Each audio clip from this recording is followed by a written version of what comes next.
Drought made for another difficult fire season in our region. We'll look at the concerns that this winter could pose to the burn scars that remain. Behind me on this chart, you see no arrow, which means that fire season is finished, but the work that ODF Southwest has to do is not. I'll tell you what they do during the fire off season coming up. Early November snow has our local ski areas excited for the ski season ahead. We'll preview what's new this winter at Mount Ashland and here at Mount Shasta.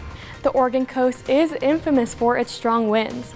I'll have an update on a future project that looks to harness those gusts along the coast with some offshore wind turbines. Will a third La Nina winter in a row be the charm to bring us enough rain and snow to finally end our persistent drought? I'll let you know in my winter forecast. All this and much more coming up. The StormWatch 12 winter forecast starts now. The StormWatch 12 winter forecast special. Winter is almost here, and the StormWatch 12 weather team is making sure you're prepared. Thanks for joining us for the StormWatch 12 winter forecast. I'm Chief Meteorologist Matt Hoffman. We made it through another tough fire season in Southern Oregon and Northern California this year. But with fire season past us, we wondered, what does ODF do during the winter to prepare for next fire season? Let's head over to meteorologist Josh Culbreth. Yeah, thanks, Matt. Well, now that the flakes are flying and the Christmas jams are jamming, it's easy to forget where we were just a few months back. We were reeling from the devastation of the McKinney, Mill, Mountain, and Rum Creek fires. Although we've reached intermission between fire seasons, fire agencies have already begun the prep work for 2023. Although it's not digging dozer lines or starting mop-up duty, the work continues for ODF Southwest during the fire off-season. Natalie Weber says that a crucial part of it is just securing bodies and experience for next year. You know, we're always happy to bring new people on board to do that training and kind of spread that wealth of knowledge. But you know, we also, in that instance, we're losing people who have that experience and that knowledge. In addition to hiring, ODF Southwest is simultaneously working on a two-pronged task, focusing on the Uncle Sam of it all in the office while continuing grunt work of sorts out in the field. You know, our admin staff is working on the financial aspects of the fire season that we just had, as well as preparing for the next one. You know, our foresters are shifting gears from firefighting to doing more forest management type fuels reduction work. Well, when you think of the fire off season, you probably think of forest management, but to my surprise, and to your surprise probably as well, ODF Southwest actually doesn't do a whole lot of forest management at all during the fire off season. The areas that we protect are privately owned properties. And so there is a huge misconception of people thinking that, you know, oh, we're going to be out there doing that fuels reduction work. We can't because it falls on the landowner to do that. Even though it's a hands-off approach, ODF Southwest still offers several grants and programs to help with fuel reduction efforts on private property, with up to 75% reimbursement. A cost-effective way to take potentially life and property-saving precautions ahead of the 2023 fire season. Now, once a wildfire like this one is put out, the threats to the area within the fire's burn scar are not over. That's right. In winter, there's a new set of concerns for people traveling, hiking, or living within the wildfire's burn scar. Here's a map showing all of the burn scars left behind from the 2022 fire season here in Southern Oregon and Northern California, according to the National Interagency Fire Center. You can clearly see our largest fire from this last fire season, the McKinney fire that scorched over 60,000 acres to the northwest of Wairika in Siskiyou County. The biggest threat this winter for burn scar areas is flash flooding and debris flows during heavy rainfall. When a fire comes through and burns very hot, water just runs off and won't soak into the soil. We saw an example of this while the McKinney fire was still burning this summer. According to Tom Wright, the incident meteorologist on the McKinney fire, 2 to 3 inches of rain fell only in an hour. Flash flooding and debris flows roared down the Humbug Creek. Fire crews were trapped and one vehicle was swept off the road. The driver was injured and needed to be rescued. We're worried enough about flooding during the winter that we have worked with other agencies to try and put out a rain gauge, or maybe hopefully more rain gauges in the McKinney area, because that was burned so hot that we would worry about it even during winter rainstorms, because it's close. It's, as you may know, Highway 96 runs right through there, so there is a concern for Highway 96, and then there are a lot of recreation areas in there. Wright says it's very important for people to be cautious and to keep an eye on the weather when heading out to burn scar areas. Flash flooding can happen very suddenly, and there's also a concern for falling trees weakened by the fire. It's not just burn scars from the past fire season the National Weather Service will monitor. The threat for flash flooding in a burn scar continues for about 2 to 3 years after the fire. We saw a wet start to November, but recent weeks have trended drier. And when you look at the water year numbers from October 1st through November 21st, everybody seeing a deficit when it comes to precipitation. There were some improvements to the drought status earlier in the month, but still much of Siskiyou, Klamath and Lake counties seeing extreme drought, much of the region under some form of drought. And you can really see how dry it's been when you take a look at the reservoir levels. We have several lakes, Howard Prairie as well as Immigrant, Applegate Lake and High Lake, all seeing capacity down in the single digits. But there is some good news as we head into the winter season. The drought, when you take a look at it across southern Oregon and northern California, we're in a better spot than where we were this time last year heading into the winter season. So will this winter be enough to make a dent in the drought or even get rid of this drought in our region? I'll have those answers coming up in the winter forecast. Climate change can impact just about anything and everything. Wineries, cannabis farms, and another green plant that's even more seasonal, Christmas trees. Rudy Tanter, owner of Rudolph's Christmas Trees, told me that the decade-long water deficit has put thy lovely branches at risk. We kind of in the past have always depended on having early irrigation, water early in the year to make up for the lack of actual rainfall, carry those trees through the summer. And if we don't have that irrigation, a lot of times we'll lose trees early in the season. And of course they succumb during the summer. Rudy told me that the mortality rate of their trees has spanned between 12 to 20% over the past couple years. To counteract problems with irrigation, they're planting earlier in the year to promote more established root systems. They're planting bigger and healthier trees, and they're adding mulch to the base of the trees to retain moisture. As our climate changes, weather observations are critical, and there are 2 programs you can participate in to provide valuable weather data to the National Weather Service, local governments, other organizations, and of course, the StormWatch 12 weather team. The National Weather Service operates the Cooperative Observer Program. Observers in the network monitor and record rainfall, snowfall, and even temperature. We look in areas where we need data, so places where weather observations are sparse, especially on the east side. So I'm constantly looking for potential new observers in areas where we need data. The equipment is provided by the National Weather Service, including training and maintenance. Tom Wright runs the program that's made up of about 80 observers in southern Oregon and northern California. And so those go into the record and become official records of the United States for climate purposes and so forth. And we also use that stuff to monitor severe weather warning program and so forth. Another program is CocoRoss, the Community Collaborative Rain, Hail, and Snow Network. Anybody can participate in this nationwide program. There's nearly 200 observers in Jackson County alone. The standards aren't as strict as the Cooperative Observer Program, but Wright says the data is still very useful. So the first thing to a good forecast is to know what happened or what's happening. So those observations, all those observations are really important to us. That's right. And if you want to learn more about either of these 2 programs, visit kdrv.com for more information.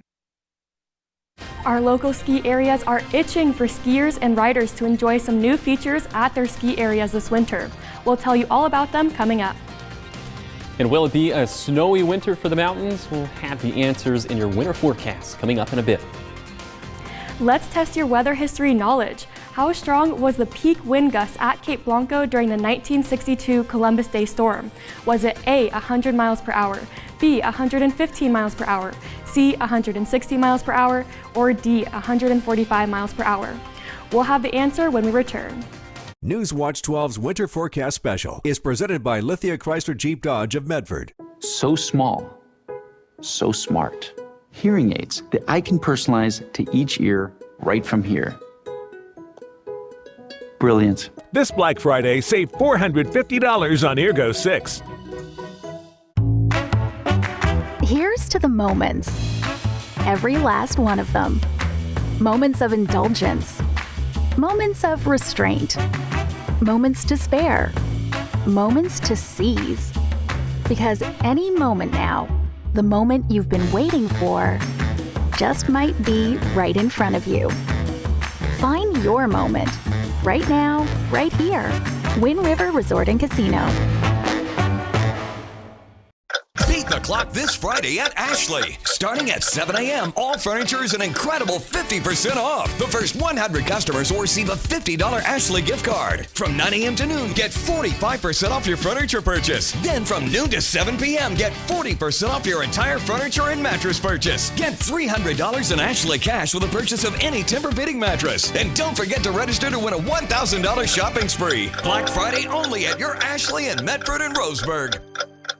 Hi, I'm the SOS Alarm guy, here to tell you about a great deal. SOS Alarm will not only beat any internet deal, but will install the system too. So burglars, beware. SOS Alarm for security and beyond. Fresh seafood is right around the corner at the Wharf Fresh Seafood Market and Eatery. Our wide selection of seafood is wild caught and served fresh to order daily. Enjoy live music in our newly renovated outdoor seating area with a heated patio and walk-up bar. Family owned and operated, serving the Rogue Valley for over 15 years. The Wharf Fresh Seafood Market and Eatery, bringing the coast home to you. Welcome back to the StormWatch 12 Winter Forecast Special. Let's get the answer to our trivia question. We asked how strong was the peak wind gust at Cape Blanco during the Columbus Day storm? And the answer is D, 145 miles per hour. The weather station was destroyed from this gust. It's likely that the winds were even stronger at Cape Blanco during the storm. Many of us are itching to hit the slopes this winter after our local ski areas picked up quite a bit of snow earlier this month. That's right, and when we finally get to head up the mountain, skiers and snowboarders will notice some new features at both Mount Shasta and Mount Ashland this winter. Here's a look. Snow is already on the ground here at the Mount Shasta Ski Park, and that has the team excited for the ski season ahead. This winter, a lot is new, including a new ski lift. Every year when we do our what does everybody want to see for the future of the ski park, everyone has been saying, Grey Butte, Grey Butte, Grey Butte. Well, the wait is over. Skiers and riders will finally be able to take a ride up the new Grey Butte lift this winter. It's got that nice big terrain. We've got a lot of really steep terrain there, so it's going to be opening up our first double black diamond, which is super exciting, and just expanding into a lot more advanced and intermediate terrain. The 10-minute ride to the top of Grey Butte, up at 7,500 feet, will access over 200 acres of skiable terrain. Along with the double black diamond run, there will be 5 other new runs that are either blue or black. It will really improve the ski quality throughout the season. Also improving the ski quality at Mount Shasta, the ski park's rental equipment will be 70% brand new. If you've skied here in the past and had rental stuff, it might have been well used, and so we have a lot of fresh new stuff this year, really high quality. That way all of our guests get a good experience. Skiers and snowboarders will have a lot to look forward to this winter at the Mount Shasta Ski Park, but excitement is building to the north up at the Mount Ashland ski area. Let's head up to meteorologist Mackenzie Lake, who has a preview of what's new up at Mount A.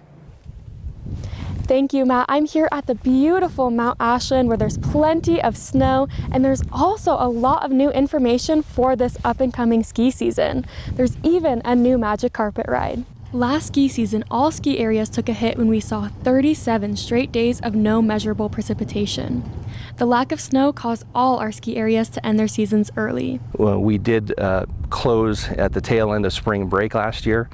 We got most of our snow in December and early January, and then we went for a long run with no good measurable snow on the mountain, and we were able to stay open during that entire time, and our staff on this mountain know what they need to do to preserve snow and to keep that experience going as long as we could. Despite Mount Ashland closing early, they still ended the season with just under 94,000 skier visits. This was slightly off from years prior, but Kurt Burrell with Mount Ashland says that for the capacity of this mountain, those were still great numbers. With this new ski season rapidly approaching, there are new additions to the Mount Ashland ski area. One new amenity is a magic carpet ride. The magic carpet is going to make the learning experience that we have for our beginner skiers substantially better experience. This replaces a rope tow, which when you're learning to ski for the first time, to have to hold a rope and point your skis uphill can be a challenge. Along with the new magic carpet, an exciting announcement was made recently. Andrew Gass will be the new general manager of the ski area starting on December 21st. He has lived in Ashland for 5 years and has 20 years of experience in the ski industry. So get those skis and snowboards ready because we're already off to a good start this season. Both Mount Ashland and Mount Shasta are targeting the middle of December to open. And we'll of course keep you posted when opening days are officially announced. Now let's take things over to Lake County, where the Warner Canyon ski area has been upgrading their lifts ahead of this year's ski season. There's been several other improvements in recent years, including upgrading their snowcat fleet and updates to their lodge, all thanks to grants and a record-setting number of visitors over the last couple of years. General Manager Ken Odegaard says since COVID, the ski area has been discovered, attracting skiers and riders from areas like Klamath Falls, Medford, and Bend to the mountain. We've got a good base start at the ski area, so we hope we get lots more and, can continue to grow. We're hoping with a lot of the improvements, that it's going to continue to bring skiers. And I think one of the advantages we have too is our lift prices are incredibly low, lift ticket prices compared to most areas. And, our goal as a nonprofit is to try and keep them low and make that, something that more people can enjoy. The future is bright for the Warner Canyon ski area. The next step is a nearly 200-acre expansion of the ski area in the near future. Warner Canyon's tentative opening date this season is December 17th. This year marks 60 years since the historic Columbus Day storm. We'll take a look back and we'll look ahead to how the strong gales off the Oregon coast may be harnessed for energy in the future. And here's a look at some of our favorite viewer photos sent in from the summer and fall. Be sure to share your photos with us this winter.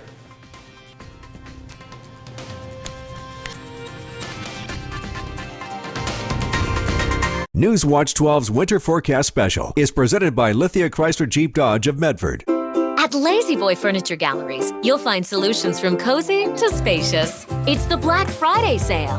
Right now only, get 0% interest until January 2027. Lazy Boy Furniture Galleries. Live life comfortably. Are you okay? Oh, it's just a cold. If you have high blood pressure, a cold is not just a cold.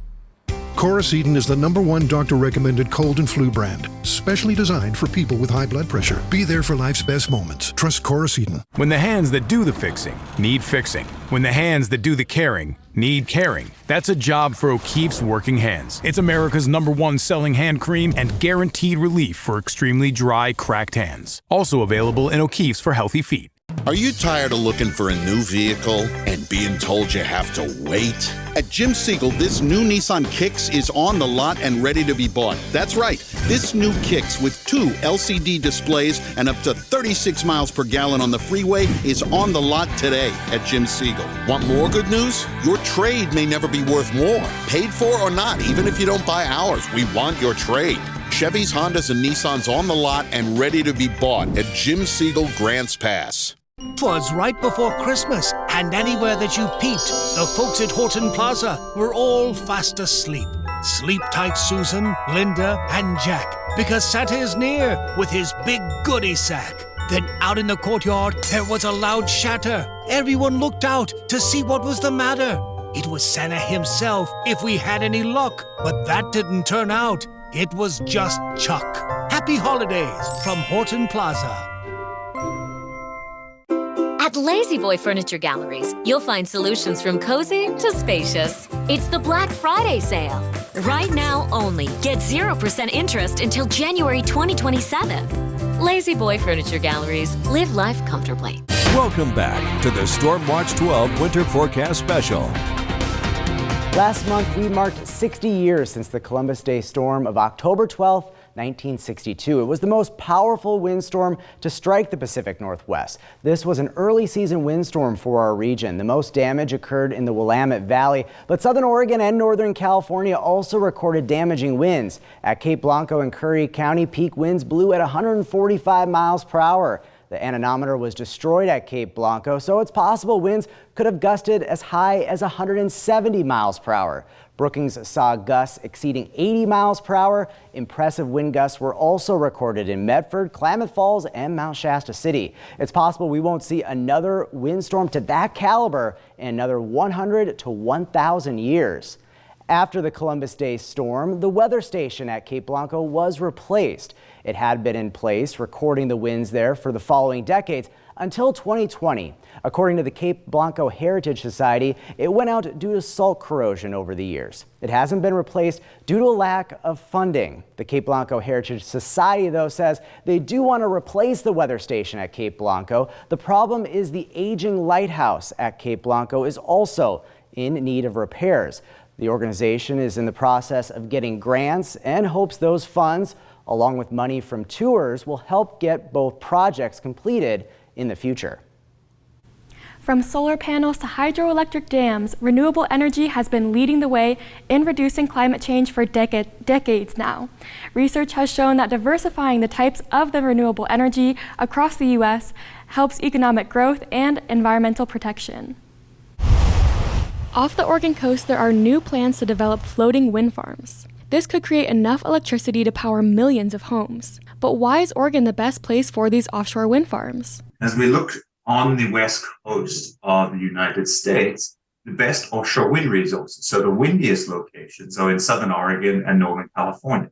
Bryson Robertson is the director of Pacific Marine Energy Center, the company planning these coastal wind farms. Another reason Oregon is a good area is because of the electrical transmission backbone, allowing the energy created to easily move to our homes and businesses. While steps are being taken to start these plans, the process will be slow and meticulous. Robertson says the plan is 10 years but could extend to 15 years or longer. Along with a very long time frame, there are concerns that come with the construction of offshore wind farms. Robertson says that they are starting to do research into all of these possible impacts and how they could affect residents. We're really at that very beginning stage, and I think there's a great process and dialogue going on right now to try to understand what are all these possible impacts, what is the communities, the technology developers, the fishing communities, what are their concerns, what are their issues, and then let's start to do proper science and understand, are those just perceived or are those real? It is important to do as much research as possible into the potential impacts, but Robertson is confident that by diversifying renewable energy around Oregon, we will have better and more reliable energy in the future. While we still have at least a decade ahead of us in this process, research and solid plans are in the works now. Will this winter help end the drought in southern Oregon and northern California? I'll let you know how this winter is shaping up for our region coming up next. Stay tuned. Closed captioning is provided as a public service on Newswatch 12. At Butler Ford and Truck Center, we've got certified pre-owned Fords and certified pre-owned Rams and certified pre-owned Nissans and certified pre-owned Toyotas and certified pre-owned GM and certified...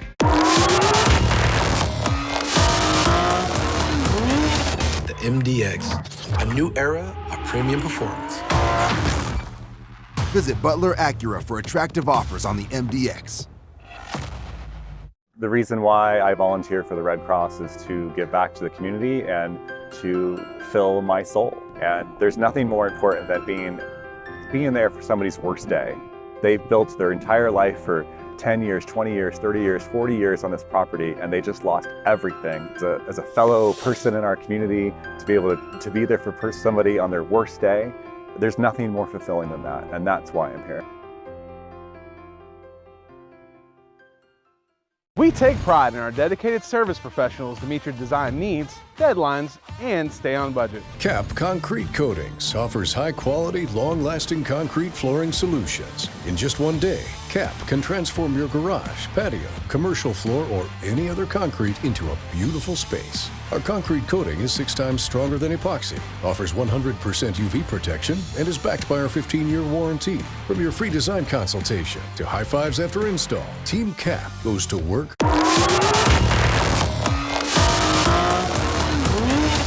MDX, a new era of premium performance. Visit Butler Acura for attractive offers on the MDX. At Butler Ford and Truck Center, we've got unbeatable deals on the 22 Ford Escape. Finance at 1.9%. Plus, get a $1,000 Ford rebate and a $1,000 Butler discount. Only at Butler Ford and Truck Center, exit 19 Ashland.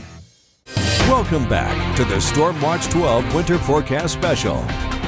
All right, it's time for the winter forecast. Now, once again this winter, La Nina is expected to stick around, and that makes the 3rd winter in a row. And this is the first triple dip of La Nina winters since about 20 years ago, since the winter of 2000-2001. That was our 3rd winter in a row with La Nina back then. It doesn't happen all that often. It's not unheard of, but it is fairly rare to get 3 La Nina winters in a row. Now, we take a look back at previous winters with similar conditions to get at least a potential, or at least an idea of what we could see this winter season. And we're also not only looking at La Nina, but also other large-scale weather patterns. And the winter of 1999-2000, the winter of 2008-2009, and the winter of 2011 and 2012 all had at least similar setups, but they were varied in what the outcome was for winter. And that's because it was very highly dependent on where a ridge of high pressure sets up in the eastern Pacific. Now, if it sets up further to the west, we would be in that northerly flow. It would keep temperatures colder for the region, and we'll have more opportunities of being in the storm track with rain and snow. But there's another scenario. Some of those winters had that ridge closer to the coast. And if that's the case, then we're milder and dry, and most of the wet weather and also the colder temperatures also farther east. So that's going to be the big question as we head into this winter season. So breaking down each month, December near average temperatures, drier conditions are potentially favored, but again, it depends on that ridge. Although a 3rd La Nina in a row, that 3rd La Nina winter tends to trend drier, so we'll keep an eye on that. Arctic outbreaks are going to be more possible in January, and more than likely a wetter month for the region in January. And then February, near average temperatures, rain and mountain snowfall also expected to be near average. But we can see big swings in our weather when it comes to this winter with this La Nina setup. When it comes to temperatures and precipitation, Arctic outbreaks are most likely favored as we head into December and January. And then also, we do expect some improvements in the drought. Will it be enough to get rid of the drought? Probably not, but we of course will keep you posted.